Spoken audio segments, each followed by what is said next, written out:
The night swallowed the highway whole. In the fall of 1995, stretching endlessly beneath a sky choked with stars, too distant to care. And there, in the belly of that darkness, a lone figure moved, a man whose life was measured in miles, not moments. They called him Riggs in the truck stops, though his real name was buried under years of CB chatter and diner coffee stains. His world was the cab of his freightliner, a steel cocoon humming with the hypnotic drone of diesel, the only witness to his thoughts as the white lines blurred beneath him. He was a ghost on the asphalt, a specter of the interstate, one of thousands who haunt the veins of America's highways. But this night would be different. The solitude of long-haul trucking was a double-edged blade. It carved out a man's independence, yes, but it also left him exposed, untethered from the world that moved too fast for those who lived at 55 miles per hour. Riggs knew the rhythm of the road, like a second pulse, the way the engine's growl lulled him into a trance, the way the headlights carved tunnels through the blackness, only to collapse behind him like a sigh. He'd driven this route 100 times before, the I-35 corridor between Dallas and Austin, a ribbon of pavement he could navigate blindfolded. But tonight, the air felt heavier, thick, with something unspoken. Maybe it was the way the moon hung too low, bloated and pale, or the static hissing from the radio like a warning. Or perhaps it was the weight of the dreams he carried, dreams of a little house in Odessa, of a life that didn't revolve around exit ramps and way stations, dreams that by dawn would be all that remained of him. His last transmission crackled through the dispatch office at 11:47 p.m. A routine check-in, his voice steady, betraying nothing. Copy that, over and out. No hint of trouble, no cry for help, just the quiet professionalism of a man who'd spent half his life alone with the road. But somewhere between the flicker of a roadside diner's neon and the skeletal arms of an old bridge, Riggs and his rig vanished. No skid marks, no witnesses, not even a whisper on the wind to mark his passing. The highway, indifferent as ever, kept humming. The world kept turning. And in the days that followed, the unease settled in like a fog, thick, suffocating, impossible to shake. What waits in the dark for men like Riggs? Is it the road itself, hungry for another soul to add to its toll? Or is it something far worse? The slow, creeping realization that some disappearances aren't accidents, but erasures? The questions would fester for decades, a wound that never quite closed, because 25 years later, when the divers descended into the murky depths beneath that old bridge, they didn't just find a truck, they found a cipher, a man, a life suspended in time, waiting to ask the one question no one could answer. Why? And as the water gave up its secret, it would pull back the curtain on something far darker than anyone imagined. Close your eyes. Listen. Can you hear it? The echo of an engine, fading into the night. The road doesn't forget, and neither should we. The night of October 12th, 1995, began like any other for Harold Jenkins, a man who measured his life in mile markers and the steady hum of his Freightliner's diesel engine. But beneath the routine lay an unease, a quiet tension that clung to the air like the scent of rain before a storm. His wife, Linda, would later recall the way his fingers lingered a second too long on her shoulder as he kissed her goodbye, his voice rough with something unspoken. Just a quick run to Laredo and back, he'd said, forcing a smile that didn't quite reach his eyes. Be home by dawn. The words hung between them, heavy with the weight of all the things they didn't say, the unpaid bills stacking up on the kitchen counter, the way his hands had started to tremble after long hauls, the whispers from other drivers about strange lights, flickering near the old bridge on Route 90. By 10:17 p.m., Harold's rig rolled out of the truck stop, just outside San Antonio, its headlights carving twin beams through the thick Texas dark. The CB radio crackled with the usual chatter, truckers swapping warnings about speed traps and weather. But Harold stayed silent, his knuckles white against the wheel. His last transmission, logged at 11:43 p.m. by a dispatcher in Del Rio, was clipped, almost hurried. Yeah, copy that. Exiting 90 now, taking the back road to avoid the way station. Then, nothing. No final sign-off. No casual, 10 to 4 inches, to mark the end of the call. Just static, swallowing his voice whole. The GPS data, recovered years later from the truck's black box, painted a chilling picture. Harold's route deviated just past the old concrete bridge near Eagle Pass, a stretch of road locals avoided after sundown, where the river ran black and the guardrails ended in jagged metal teeth. The last ping placed him there at 12:02 a.m., his speed dropping from a steady 55 miles per hour to a crawl, then stopping entirely. No skid marks, no signs of a struggle, just the slow, deliberate halt of a rig that should have kept moving. Somewhere in that stretch of darkness, between the last flicker of his taillights and the silence that followed, Harold Jenkins vanished. The river below kept its secrets, its currents, whispering against the bridge's supports, waiting. And now, decades later, the question lingers like the ghost of his engine's idle. What made him stop? Was it the flicker of movement in his rearview mirror, the one he'd mentioned to his brother just days before, laughing it off as too much coffee and not enough sleep? Or did the road itself betray him, its cracks and crevices hiding something far older, far hungrier than a man's fears?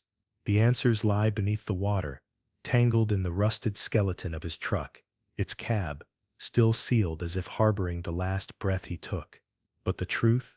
The truth is still out there, waiting for someone brave enough to listen. The kitchen light burned all night in the Johnson home, casting long shadows across the linoleum where Mary had last stood, her fingers still warm from the coffee mug she'd pressed into her husband's calloused hands. "Drive safe, Jimmy," she'd whispered, as she always did, words that now echoed like a curse in the hollow spaces of their home. But this time, the rumble of his diesel engine faded into the Texas night and never returned. And with each passing hour, the silence that replaced it grew heavier, thicker, like the damp air before a storm. At first, there was only confusion. The clock ticked past midnight, then 2, then 4. Mary told herself he'd hit traffic, or maybe the load had taken longer to secure. She'd wait. But by dawn, her calls went straight to voicemail, and the dispatch office at Red River Freight could only offer shrugs and half-hearted reassurances. "These things happen, ma'am. GPS shows his last ping near the old Route 9 bridge, but signals drop out there sometimes." The words were meant to comfort. Instead, they carved a pit in her stomach. Because Jimmy never dropped off the grid. Not in 20 years of hauling steel through back roads and thunderstorms. Then came the despair, slow, creeping, inevitable. The kids drew missing posters with shaky hands, their crayon letters spelling out "Daddy, where are you?" in colors too bright for the weight of the question. Mary's sister, Linda, took charge, calling every truck stop between Waco and the Louisiana line, her voice growing rawer with each "No, ma'am, ain't seen him." The sheriff's department filed a report, but their eyes held the same dull resignation Mary had seen in the dispatch clerks. "Men go missing out here, Mrs. Johnson. You know that," as if that made it easier, as if the knowing didn't make it worse. Hope, though. Hope was the cruelest visitor of all. It slithered in with every phone call that wasn't the coroner, every knock on the door that wasn't a deputy with bad news. Maybe he'd pulled over to help someone. Maybe he'd gotten turned around in the fog and his battery died. Maybe. Mary clung to those syllables like a lifeline, even as the days blurred into weeks, and the coffee in his favorite thermos went cold on the counter. The house smelled like him still, diesel and leather, and that cheap cherry tobacco he chewed on long hauls. She'd catch a whiff of it in the hallway and freeze, half expecting to hear his boots on the porch. But the only thing that arrived was the mail. Bills. A postcard from their daughter's school field trip, the one Jimmy had promised to attend before the dispatch call came in. And then, the final blow, the life insurance policy, stamped pending investigation, as if his disappearance were a paperwork issue, as if he could be reduced to a file in a drawer, another unsolved mystery in a state full of them. The worst part, the not knowing, the way the mind fills in blanks with horrors worse than truth. Mary would lie awake, staring at the ceiling fan's slow rotation, imagining his truck skidding on black ice, plunging into some unseen ravine. Or worse, what if he hadn't? What if he'd walked away? What if the man who'd kissed her forehead every morning for 2 decades had simply chosen to vanish? The thought clawed at her, because grief, at least, had rules. But this was limbo, a wound that wouldn't scab over. And yet, even now, as the months stretched into years, and the missing posters yellowed on telephone poles, Mary still found herself waking at 3 a.m., straining to hear the distant growl of an 18-wheeler downshifting on the highway. Still saved his voicemail, the one where he laughed about the diner pie he'd eaten in Amarillo, his voice rough with static but warm, so alive. Because when you love someone, the heart doesn't accept gone, without a body, without a grave to visit, without something. So she waited, and the river kept its secrets. For 25 years. The search began before the sun had even risen over the Texas plains. Law enforcement fanned out along the stretch of highway where the truck driver had last been seen, their flashlights cutting through the thick, pre-dawn fog like desperate signals into the unknown. Patrol cars lined the shoulders of the road, their red and blue lights pulsing in silent urgency, casting long, shifting shadows that seemed to whisper of secrets yet untold. Every diner, every gas station, every rest stop along the route was canvassed, clerks squinting under the glare of interrogation, their memories probed for the faintest glimmer of recall. Did they remember a rig pulling in that night? A tired driver grabbing coffee, maybe exchanging a few words? But the answers came back in shrugs, in vague, half-remembered details that dissolved like mist under scrutiny. The only certainty was the absence of certainty itself. Then came the tips, dozens of them, then hundreds. A witness swore they'd seen the truck veer off near the old bridge, its tail lights vanishing into the darkness, as if swallowed whole. Another claimed to have heard a crash, a distant metallic groan, just before midnight. Phones rang off the hook in the sheriff's office, each call a flicker of hope, each one leading nowhere. Detectives traced leads to dead-end roads, to abandoned lots, where the only thing waiting was the hollow echo of their own footsteps. The river was dragged, its murky depths yielding nothing but rusted shopping carts and the skeletal remains of long-forgotten debris. Bloodhounds picked up a scent near the bridge, their howls rising in frantic crescendos, only for the trail to dissolve into thin air, as if the earth itself had conspired to erase any trace. Frustration gnawed at the edges of the investigation, like a relentless tide. Case files thickened with notes, with sketches of the route, with timelines that refused to align. Theories spiraled. Had he been carjacked? Had the truck's brakes failed, sending him plummeting into the water below? Or had he simply vanished? The silence that followed was deafening. Witnesses stopped calling. The news cycles moved on. The missing person posters, once vibrant with urgency, began to curl at the edges, their colors faded by the sun, their pleas ignored. Detectives, their faces etched with exhaustion, were pulled onto newer cases, their desks buried under fresh tragedies. And yet, somewhere in the back of their minds, the question lingered, a ghost that refused to be exorcised. What happened that night? The case file was eventually tucked into a drawer, labeled with a cold clinical stamp, unsolved. But the mystery didn't fade. It festered, because in a world where every action has a reaction, where every cause has an effect, a man cannot simply cease to exist. The bridge stood silent, its steel bones holding secrets just beneath the surface. The river flowed on, indifferent, and somewhere, in the quiet spaces between grief and acceptance, the truth waited, patient, hidden, and just out of reach. Would it ever surface?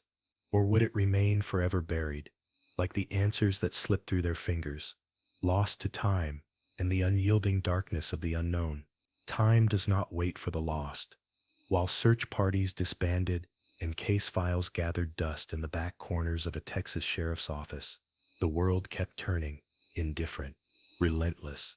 The missing truck driver's name, once whispered in hushed tones over diner counters and CB radios, faded into the static of forgotten broadcasts.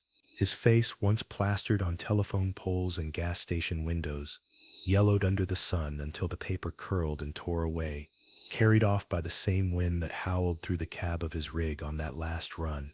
Life, as it does, moved on. But not for everyone. For his family, the absence was a wound that never scabbed over. Birthdays came and went, with an empty chair at the table, its presence more deafening than any engine roar. Holidays became exercises in careful avoidance.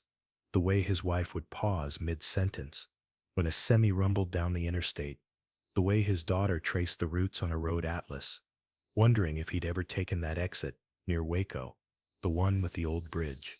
The kind of wondering that gnaws at the edges of sleep, that turns every unfamiliar headlight in the rear view into a ghost of what might have been. His coworkers, too, carried the weight in their own way. Some swore they'd catch a glimpse of his rig in the rear view at truck stops, only to blink and find nothing but asphalt and the hum of their own tires. Others refused to take the same route after dark, as if the night itself had swallowed him whole and might do the same to them. The case files, once thick with leads and theories, thinned into a handful of faded documents. The tips dried up. The calls stopped coming. Detectives retired, their replacements inheriting a mystery with no trail left to follow. Just a name, a date, and the gnawing sense that somewhere, beneath the weight of all that water and time, the truth was waiting. But time is a thief. It steals clarity, blurs memories, turns urgency into resignation. The bridge where he was last seen still stood, its steel bones groaning under the weight of years, its reflection rippling in the river below, a silent witness to something no one could prove. And yet, the river remembers. Rivers always do. They hold secrets in their depths, whispering them only to those who dare to listen. Beneath the current's deceptive calm, the past doesn't fade. It settles. It waits. And sometimes, when the light hits just right, it calls out from the dark. But who would be listening? After all this time, who would still believe there was something left to find? Perhaps the answer lies not in the searching, but in the refusing to forget. In the way a daughter keeps her father's thermos on the dashboard, still half expecting him to walk through the door. In the way a wife leaves the porch light on, night after night, long after hope has dimmed. Because some stories don't end, they linger. And the unresolved haunt us long after the world has decided to look away. So tell me, when was the last time you drove past an old bridge at dusk and didn't wonder what lay beneath? The years had folded into one another like the slow, relentless drift of sediment settling at the bottom of a river, each layer burying the past just a little deeper. By the summer of 2020, the world had changed in ways no one could have predicted back in 1995. Highways had been repaved, bridges reinforced, and the hum of progress had long since drowned out the whispers of a truck driver who vanished into the night. Yet beneath the surface of the Trinity River, time had stood still, and it was here, in the murky embrace of its currents, that a team of divers would unwittingly pull at the threads of a forgotten mystery. They weren't looking for answers that day, not to this question, at least. The group, seasoned explorers drawn to the river's labyrinth of sunken relics, had descended into the water with a different purpose: to map the skeletal remains of an old bridge support, half swallowed by the silt. Their flashlights carved jagged paths through the gloom, illuminating swirls of sediment that danced like specters in the beam. The visibility was poor, no more than a few feet in any direction, the kind of darkness that made a diver's breath quicken, that turned every shadow into something just beyond comprehension. The river had a way of holding its secrets close, as if the water itself were a living thing, reluctant to surrender what it had claimed. The lead diver, a man who had spent years tracing the contours of these submerged worlds, signaled to his team as they fanned out along the riverbed. Their fins stirred clouds of debris, the muted thump of their heartbeats echoing in their ears. The current here was deceptive, gentle at the surface, but down below, it tugged with a quiet insistence, as though the river were testing their resolve. They moved methodically, their gloved hands brushing against the cold metal of the bridge's ruins, the texture rough with rust and time. Then, something caught the corner of one diver's eye, a shape, not the angular geometry of the bridge, but something more solid, more intentional, a curve of metal, half buried, its edges softened by decades of silence. For a moment, no one moved. The water seemed to still around them, as if the river itself had paused to hold its breath. Then, another flashlight swung toward the anomaly, and the beam landed on something that sent a chill down their spines, something that didn't belong to the bridge, something that had been placed there by human hands. The diver's finger tightened on the flashlight, the light trembling just slightly as the realization crept in. This wasn't just another piece of debris. This was a story, and stories, once unearthed, demand to be told. The weight of the discovery pressed down on them, heavier than the water above.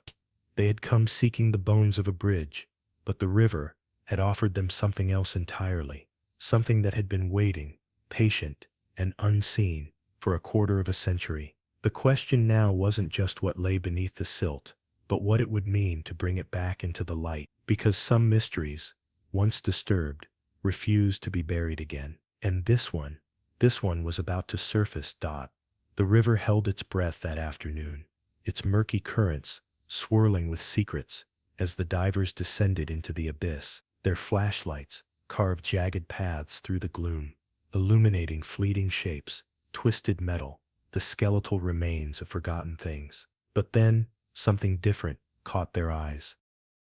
A faint, ghostly glow, not from their own beams, but from something deeper, something waiting.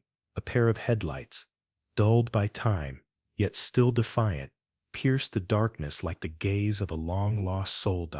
At first, it was just a flicker, a trick of the light, a reflection off debris, but as they drew closer, the truth coiled around them, tight and inescapable. The shape of a truck emerged from the silt, its cab tilted at an unnatural angle, as if frozen mid-plunge. The divers' breaths quickened inside their masks, their pulses hammering against the weight of the water. One of them reached out, fingers trembling as they brushed against the rusted chrome. The metal groaned, a sound that seemed to echo across the decades, carrying the weight of a question no one had dared to ask aloud.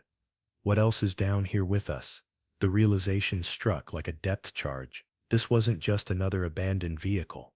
It was a time capsule of tragedy, a missing piece of a puzzle that had haunted a family for 25 years. The divers exchanged glances, their eyes wide behind their goggles, a silent understanding passing between them. They had stumbled upon more than wreckage.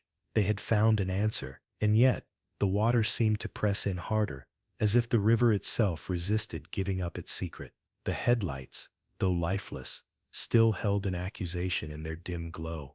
Why now? Why not sooner? For a moment, the world above ceased to exist. There was only the truck, the divers, and the suffocating weight of what this meant. Someone's father, brother, son had been here all along, just beneath the surface of a river that had flowed indifferently over his resting place. The divers surfaced in a rush, their movements frantic as they broke through the water's skin, gasping for air that felt too thin, too insufficient for the magnitude of what they'd seen. One of them tore off his mask, his voice raw with a mix of awe and dread. "We found him," he whispered, as if speaking too loudly might shatter the fragile thread connecting the past to this heart-stopping present dot. And just like that, the river's secret was no longer its own, but the story that was only beginning to unfold.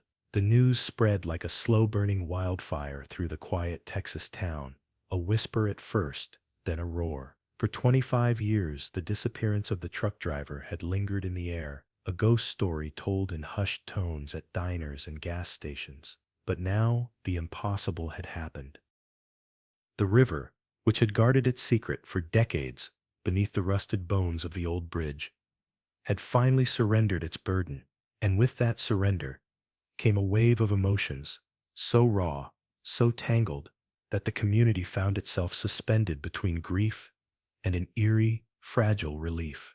His family had clung to hope like a lifeline.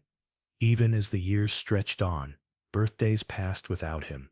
Holidays came and went, his chair empty at the table, his laughter only an echo in their memories.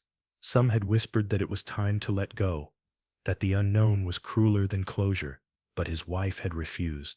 She kept his favorite shirt in the closet, still smelling faintly of diesel and coffee. His children traced the lines of his face in old photographs, wondering if they'd ever know the truth. And then, the call came. The divers had found his rig, intact, preserved in the murky depths, like a time capsule of the night he vanished.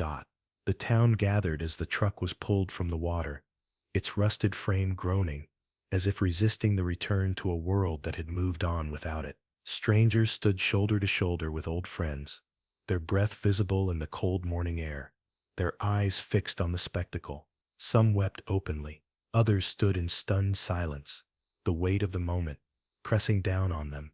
For the first time in decades, the pieces of that night were surfacing. Not just the truck, but the memories, the guilt, the unanswered questions. What had happened in those final moments? Had he known? Had he suffered? And then there was the family. They stood apart from the crowd, their faces a mosaic of emotions, disbelief, sorrow, and something almost like gratitude. The truth, no matter how painful, was better than the endless not knowing. His wife reached out, her fingers trembling as she touched the cold metal of the truck's door, as if she could still feel him there. The past and present collided in that moment, a bittersweet reunion with a man who had been gone, but never truly left. Now, as the investigations begin, and the secrets of that night start to unravel, one question lingers in the air like the mist over the river. What else does the water know? And as the town holds its breath, waiting for answers, we're left to wonder how many other stories lie hidden beneath the surface, waiting for the right moment to rise. Close your eyes for a second and ask yourself, what would you do if the past reached out to you? After all these years, the moment the divers surfaced with their grim discovery, the gears of justice, long rusted by time, began to turn once more. Beneath the corroded steel of the old bridge, where the river's current whispered secrets for a quarter century, the truck lay like a forgotten relic, its headlights still dimly defiant against the murk. But what had it been hiding all these years? Authorities moved with a tension thick enough to cut, their flashlights carving through the gloom as they circled the rig, now a tomb of twisted metal and faded paint.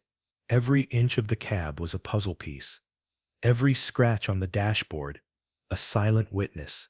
The driver's seat, still reclined as if he'd simply stepped away, held a half-empty thermos of coffee, its contents long since evaporated into the stagnant air.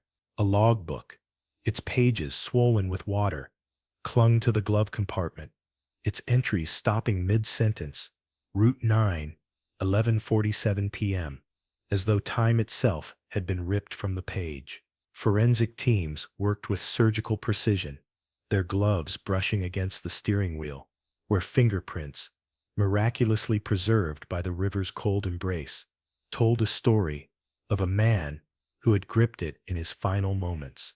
The odometer, frozen at 287,432 miles, marked the end of a journey that had begun with the hum of an engine and the promise of dawn. But the most haunting clue lay in the sleeper berth, a family photograph, its edges curled from moisture, tucked beneath a pillow, as if he'd meant to return to it. The truck's black box, an archaic model by modern standards, yielded fragmented data, a stuttering heartbeat of speed and brake pressure that suggested no sudden stop, no violent swerve, just silence. Had he been lured? Had the bridge, with its crumbling guardrails and whispered local legends, claimed him in an instant of misjudgment? Or had something far darker unfolded in the dead of night, leaving no trace but the truck's slow descent into the depths? The questions coiled around the investigators like the river's current, pulling them deeper into the abyss of what-ifs. Each clue was a thread, frayed and fragile, leading not to answers but to more shadows. The coroner's report would later note the absence of remains, a detail that sent a chill through the team. A truck doesn't drive itself into the water. A man doesn't vanish without a struggle. Unless, of course, he wasn't alone. The bridge, now a monument to the unknown, loomed over them as the sun dipped below the horizon, its rusted bones casting long fingers across the scene. And somewhere, in the spaces between the evidence and the emptiness, the truth waited, just out of reach, just beneath the surface dot. Now, as the pieces of this fractured timeline are laid bare, one must ask, what does it mean to disappear without a trace, in a world that leaves marks on everything? The answers, if they exist, are buried deeper than the truck ever was. But the search isn't over. The river remembers. And so, perhaps, do we dot theories woven in silence. What became of the man behind the wheel? The night swallowed him whole, or so it seemed. For 25 years, the absence of James Holloway, the Texas truck driver, who vanished without a trace in 1995, festered like an open wound in the hearts of those who knew him. But when divers finally pierced the river's gloom and found his rig entombed beneath the bridge, the discovery didn't bring answers. It only deepened the abyss of questions. What force had guided his 18-wheeler into the water? Was it the cruel hand of fate, a moment's lapse in judgment, or something far more sinister? Theories, like shadows, stretched long and distorted, each one a reflection of the fear, hope, and desperation clinging to those left behind. Detectives, hardened by decades of cold cases, leaned into the mechanics of the scene. The truck's position, nose down in the silt, cab crushed like a discarded tin, suggested a high-speed plunge. But why? Some whispered of brake failure, a mechanical betrayal on that lonely stretch of road. Others pointed to the weather logs. A storm had rolled through that night, turning the river into a churning beast. Could the bridge, old and weary, have obscured the water's rise until it was too late? Yet the most chilling speculation lingered in the margins of their reports. The driver's door found ajar. Had James fought to escape? Or had someone, or something, pulled him into the dark? His family clung to a different kind of truth. His wife, Martha, would sit by the window for years, convinced she'd hear the rumble of his engine returning home. She spoke of the calls he'd make from the road, his voice warm with promises of dawn and breakfast at the diner. He wouldn't just leave, she'd insist, her fingers tracing the edges of a faded photograph. The community, too, wove its own narratives. Truckers at the local stop swapped stories of phantom headlights flickering near the bridge on anniversary nights. A waitress at the all-night cafe swore she'd served him coffee the morning after he disappeared, his seat still warm when she turned back. Were these echoes of a man caught between worlds, or just the desperate stitching of grief into something tangible? But the river keeps its secrets close. The truck's logbook, recovered from the glove box, ended mid-sentence, as if the words themselves had been severed. The CB radio, silent. No signs of struggle, no final transmission, just the hollow stare of headlights, preserved in the murk like a warning. What does it mean when a life simply stops, when the road ahead vanishes, and all that remains is the weight of what might have been? Perhaps the real mystery isn't how James Holloway disappeared, but how we reconcile the fragility of existence with the relentless need to know. The bridge still stands, the river still flows, and somewhere, in the space between memory and the unknown, His story waits, not for an ending, but for someone to listen, to wonder, to ask, what would you have done if the night had chosen you? The weight of a quarter century without answers. They say time heals all wounds, but what happens when time itself becomes the wound? For the family of the truck driver, who vanished that cold November night in 1995, the years have not softened the edges of their grief. Instead, they have sharpened them, carving deeper into the lives left behind, a relentless reminder that some questions refuse to be buried. The discovery of his rig beneath the bridge didn't bring closure. It cracked open a door they had tried for decades to keep sealed, because behind it lay not just the truth of his fate, but the haunting realization of how thoroughly his absence had reshaped them. His wife, they say, still sets the coffee mug at his usual spot, some mornings, her fingers tracing the chipped rim before she catches herself. It's a reflex, a ghost of routine that outlived its purpose. The children, now adults with lives of their own, grew up in a house where every phone call after dark sent a jolt of hope through the room, only to collapse into silence when the voice on the other end wasn't his. One daughter, barely 10 when he disappeared, kept a shoebox under her bed for years, filled with newspaper clippings and handwritten letters she never sent. "Dear Dad," they all began. The ink smudged where tears had fallen. The youngest, a boy who'd been too little to remember his father's voice, spent his teens combing through truck stop diners along the old route, showing strangers a faded Polaroid, asking if they'd ever seen this man.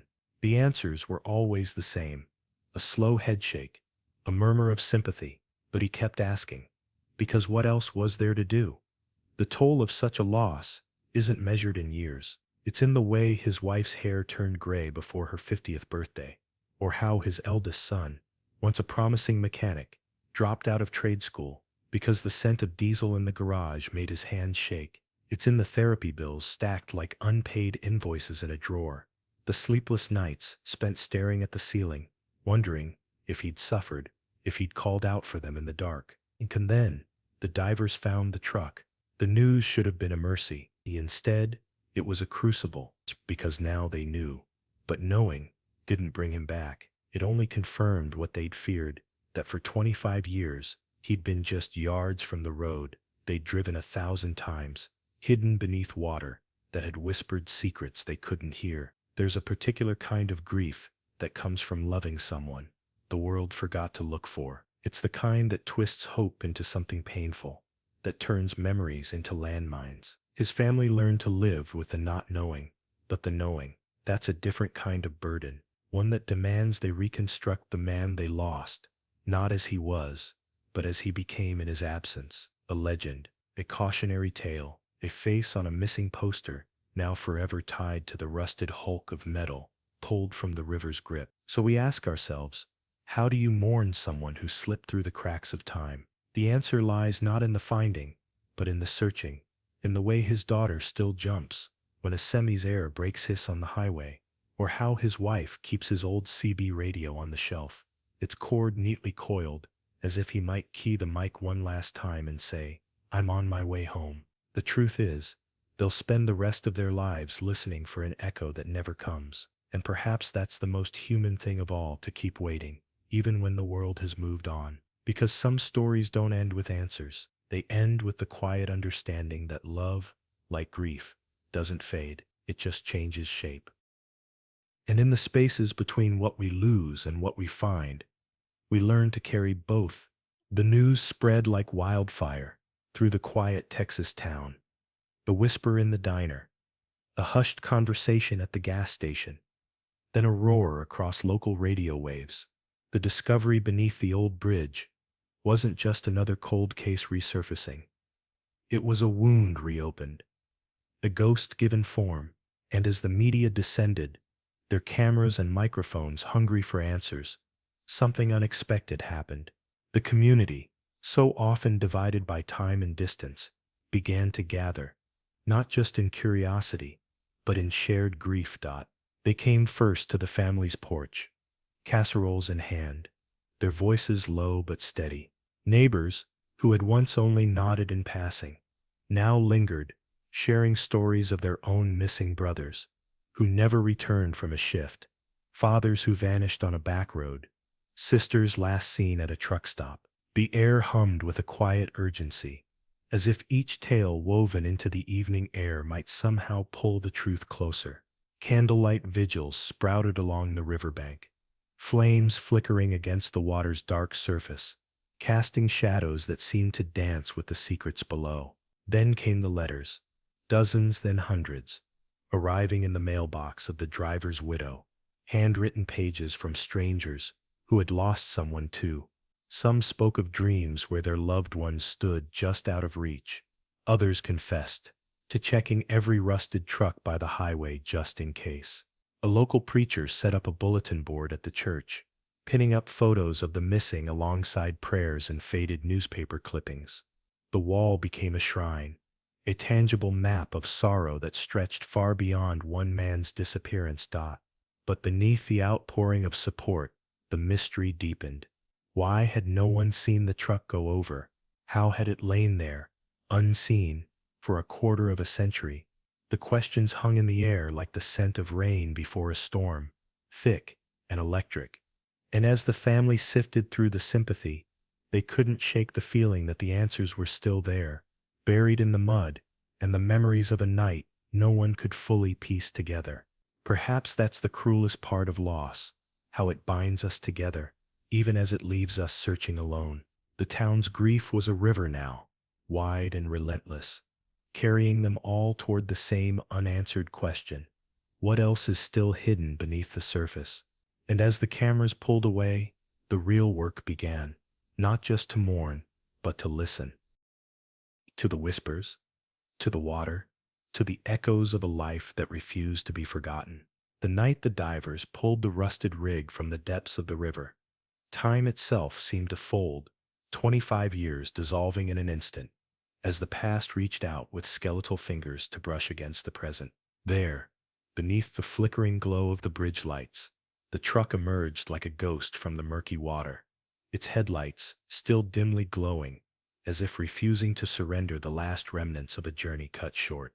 And with it, the memories flooded back, not as distant echoes, but as living, breathing fragments of a man who had been frozen in time. His family had gathered at the riverbank, their breath shallow, their hands trembling as the crane hoisted the truck onto solid ground. The scent of damp metal and old leather filled the air, and for a moment it was as if he might step out of the cab, wipe the grime from his boots, and grin that same crooked grin they'd all tried so desperately to hold on to. His daughter, now a woman, with lines of grief etched into her face, reached out and touched the door, her fingers tracing the faded company logo, the same one she'd watched him polish 1,000 times as a child. The laughter came first, unbidden and raw, the sound of his voice, cracking jokes over Sunday dinners, the way he'd toss her onto his shoulders and pretend she was the captain of some great, rumbling ship. But then the sorrow followed, a tide pulling her under, because the questions had never left. Did he know what was happening in those final moments? Did he call out for them? Was he afraid? The truck's cab became a reliquary of the life he'd lived, a half-empty thermos, still caked with the remnants of the coffee he'd sipped that night, a crumpled photograph of his wife, her smile captured in the glow of a Polaroid flash, tucked behind the sun visor, a cassette tape, Johnny Cash's deep baritone, still audible when the police played it, the music warping and slowing, as if time itself had been stretched thin. His son, now a man with a family of his own, pressed his forehead against the cold glass of the window and whispered, "I remember this song." It was the one his father had hummed while teaching him to ride a bike, the one that had played on repeat during their last road trip together. The past wasn't just a memory. It was a physical thing, tangible, in the rust and the relics, in the way the air seemed to hum with the weight of what had been lost. Yet even as they stood there, surrounded by the remnants of his life, the unresolved lingered like the river's current, pulling, insistent. The truck had been found, but the why still gnawed at them. Had it been an accident, a moment of fatigue, on a long haul, or had something darker unfolded that night? something the river had kept secret all these years. The family clung to each other, their grief no longer a quiet, private thing, but a storm they weathered together, their tears mixing with the rain that began to fall as if the sky itself mourned. They had waited so long for answers, and now, standing in the shadow of the bridge, they realized some questions might never be fully laid to rest. But perhaps that was the nature of closure, not a door shutting firmly, but a slow, reluctant turning of the key. The truck would be examined, the evidence pieced together, and soon the story would inch closer to its end. For now, though, they allowed themselves to simply feel the love that had never faded, the laughter that still echoed in their bones, and the aching certainty that no matter what the investigations revealed, he had been here, right here, all along, waiting beneath the water's surface, like a whisper they'd finally learned to hear. And as the tow truck carried the rig away, the family followed, their steps heavy, but their hearts, for the first time in decades, no longer entirely alone. Because some connections defy even time. Some love refuses to drown. The night air hung thick over the riverbank as investigators gathered beneath the flickering glow of portable floodlights, their shadows stretching long and uneasy across the damp earth. The truck had been pulled from the water, its rusted frame groaning as it emerged from the depths like a ghost surfacing from the past. But it wasn't just metal and rubber they were uncovering. It was the final, silent testimony of a man who had vanished into the night nearly 3 decades before. And now, the pieces were beginning to fit together. Forensic teams moved with deliberate urgency, their gloved hands brushing away layers of silt and time. The headlights, still eerily intact, cast a dim yellow haze over the scene, as if reluctant to let go of the secrets they'd held for so long. Inside the cab, the steering wheel bore the faint imprint of a grip, fingers that had clenched in a final, desperate moment. The gear shift was locked in neutral, a detail that sent a chill through the lead investigator. This wasn't an accident. It was a deliberate act, a split-second decision made in the face of something unseen, something terrifying enough to make a seasoned trucker abandon his rig in the dead of night. Back at the station, the timeline took shape with a grim precision. Witness statements from 1995, once dismissed as unreliable, now aligned with the physical evidence. A waitress at the diner just off the highway remembered the driver's last words over coffee.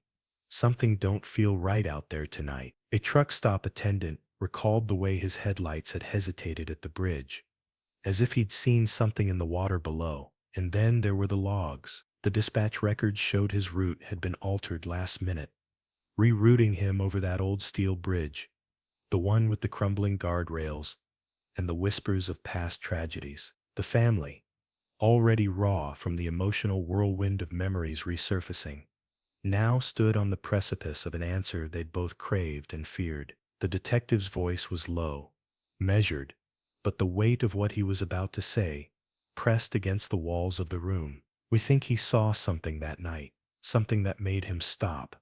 And we think he never left the bridge." The words landed like stones in still water, rippling outward, carrying with them the horrifying possibility that he hadn't just disappeared. He'd been taken by the river's silent embrace, his story buried beneath the current, until now. And yet, even as the evidence coalesced, one question lingered, heavy and unspoken.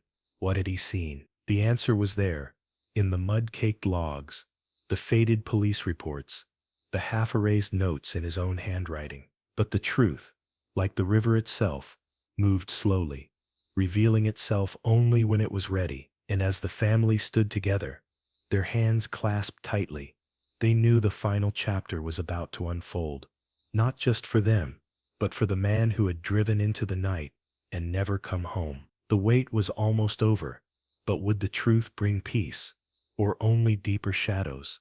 The night of October 12, 1995, had swallowed James Hollister whole, or so it seemed. For 25 years, his family clung to the fragile hope that somewhere, somehow, he had simply vanished into another life. But when the divers descended into the murky depths, beneath the old red bridge, their flashlights cut through the darkness like a blade, revealing the rusted grille of James's Freightliner, still bearing the faded logo of the trucking company he'd worked for. The truth, long buried under silt and time, was about to surface. And with it, answers that would rewrite everything they thought they knew. The investigation unfolded like the peeling back of layers from a long-forgotten wound. Forensic analysis confirmed what the families had dreaded. James had never left that bridge. The truck's position, wedged at an unnatural angle between the concrete supports, told a story of a miscalculation in the dead of night. The old bridge, notorious for its narrow lanes and poor lighting, had claimed more than one life over the years, but none as mysteriously as this. Eyewitness accounts from 1995 resurfaced, including a trucker who'd radioed in that same night about a shadow on the bridge, a warning that had been dismissed as fatigue-induced hallucination. Now, it was a critical piece of the puzzle. The coroner's report revealed no signs of foul play, only the cold, mechanical truth. James had likely swerved to avoid an obstacle, perhaps debris, perhaps an animal, and the river had taken him before he could react. Yet the most haunting revelation wasn't the how, but the why it took so long. The bridge had been slated for demolition in 1996, its replacement already under construction when James disappeared. The old structure, deemed unsafe, was avoided by most drivers, but not by James, who knew the route like the back of his hand. The divers who found his truck weren't even looking for him. They were surveying the riverbed for environmental impact studies, their discovery a grim accident of fate. For a quarter of a century, his truck had lain just 50 feet from where his wife had stood, clutching their youngest child's hand, as search teams combed the banks in vain. Now, the case files could finally be closed, but closure is never as simple as an answer. It's a reckoning. For James's daughter, now a woman with children of her own, it meant standing on that same bridge, staring into the water where her father had spent his last moments. For his brothers and the trucking community, it was a sobering reminder of the roads they still drive, where one wrong turn, one unseen hazard, can erase a life in an instant. And for the town that had whispered about his disappearance for decades, it was the end of a ghost story, but the beginning of something heavier, the weight of knowing. So, we're left to wonder, how many other stories lie hidden beneath the surfaces we cross every day? How many families still stand on bridges, metaphorical or real, waiting for an answer that the water has already claimed? The truth about James Hollister isn't just about a truck found or a case solved. It's about the fragile thread between here and gone, and the echoes that linger long after the ripples fade. Maybe that's the real lesson in the depths. Not just to look, but to remember.